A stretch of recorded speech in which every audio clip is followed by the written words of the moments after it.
बंटी कर रहा है अवनी की मदद। आखिर कौन है वो शख्स जो अवनी के खिलाफ मौजूद सारे सबूत लगातार मिटा रहा है? ईशा के सामने आया ऐसा चौंकाने वाला सच जिसे जानकर उसके पैरों तले जमीन खिसकने वाली है। जी हाँ दोस्तों, सीरियल पति ब्रह्मचारी के आने वाले अपकमिंग ट्रैक में अब कहानी एक ऐसे मोड़ पर पहुंचने वाली है जहां एक तरफ सूरज पूरी तरह से अपने पुराने अंदाज में लौट चुका है, तो दूसरी तरफ ईशा के सामने एक ऐसा राज खुलने वाला है जो उसके लिए किसी बड़े झटके से कम नहीं होगा। जैसा कि आप सभी जानते हैं कि काफी समय से सूरज की जिंदगी में बहुत कुछ ऐसा चल रहा था जिसकी वजह से वह अपने परिवार, अपने रिश्तों और अपनी जिम्मेदारियों के बीच उलझा हुआ नजर आ रहा था। लेकिन अब सूरज को एक बार फिर से अपनी असली जिम्मेदारी का एहसास हो चुका है। दादा भाई के बीच रहने वाला पुराना सूरज अब वापस लौट आया है। अब सूरज के लिए सबसे ज्यादा जरूरी है अपने देश की रक्षा करना और उन लोगों को रोकना जो देश के खिलाफ कोई बहुत बड़ी साजिश रच रहे हैं। यही वजह है कि अब सूरज किसी भी कीमत पर अवनी की सच्चाई सामने लाने के लिए तैयार हो चुका है।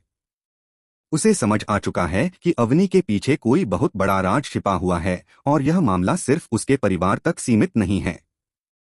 इसके पीछे देश की सुरक्षा से जुड़ी एक बहुत बड़ी साजिश हो सकती है। और इसी साजिश का सबसे बड़ा खुलासा 15 अगस्त के दिन होने वाला है।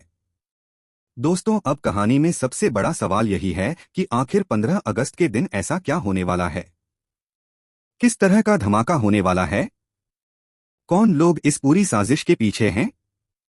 और सबसे बड़ी बात, क्या सूरज और ईशा मिलकर इस पूरे मिशन को समय रहते रोक पाएंगे?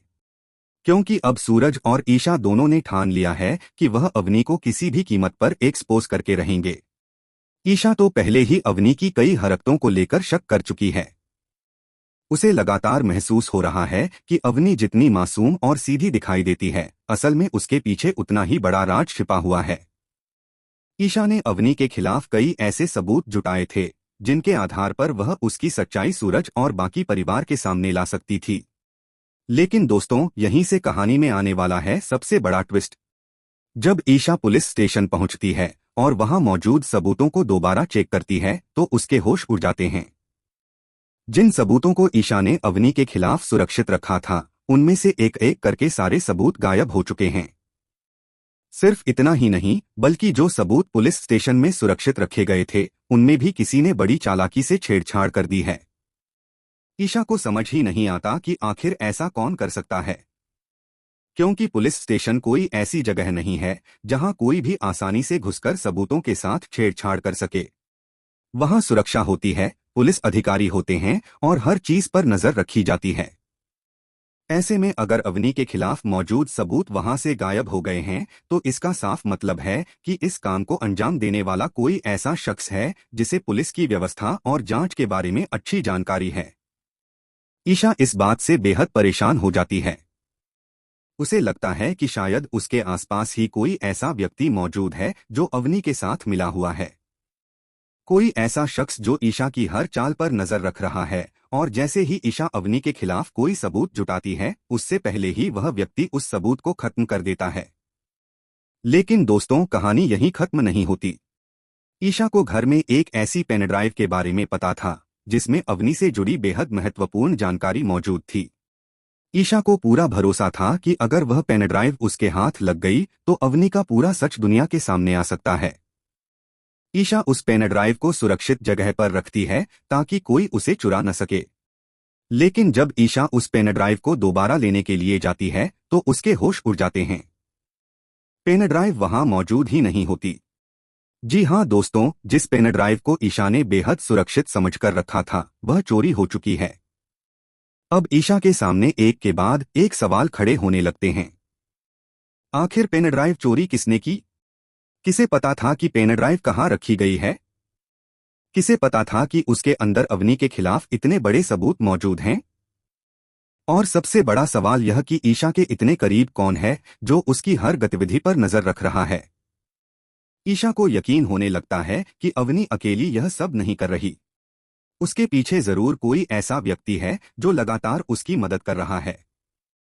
कोई ऐसा शख्स जो अवनी को हर कदम पर बचा रहा है और उसे ईशा से एक कदम आगे रखने की कोशिश कर रहा है। ईशा अब अपने आसपास मौजूद हर व्यक्ति पर शक करने लगती है। वह सोचती है कि अगर कोई बाहरी इंसान होता तो शायद उसे घर की इतनी अंदरूनी जानकारी नहीं मिल सकती थी। पुलिस स्टेशन में मौजूद सबूतों की जानकारी भी किसी करीबी या अंदर के व्यक्ति को ही हो सकती है। पेन ड्राइव के बारे में भी बहुत कम लोगों को पता था, इसलिए ईशा का शक अब अपने ही करीबियों पर जाने लगता है। दोस्तों, यही वह मोड़ है जहां कहानी बेहद दिलचस्प होने वाली है। ईशा को लगने लगता है कि कहीं ऐसा तो नहीं कि जिस इंसान पर वह सबसे ज्यादा भरोसा करती है वही अंदर से अवनी के साथ मिला हुआ है।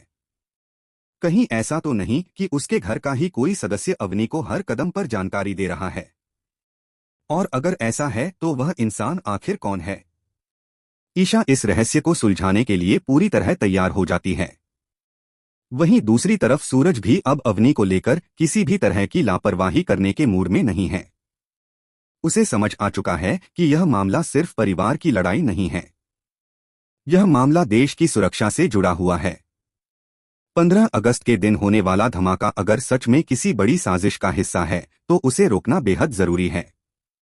सूरज अब ईशा के साथ मिलकर काम करने का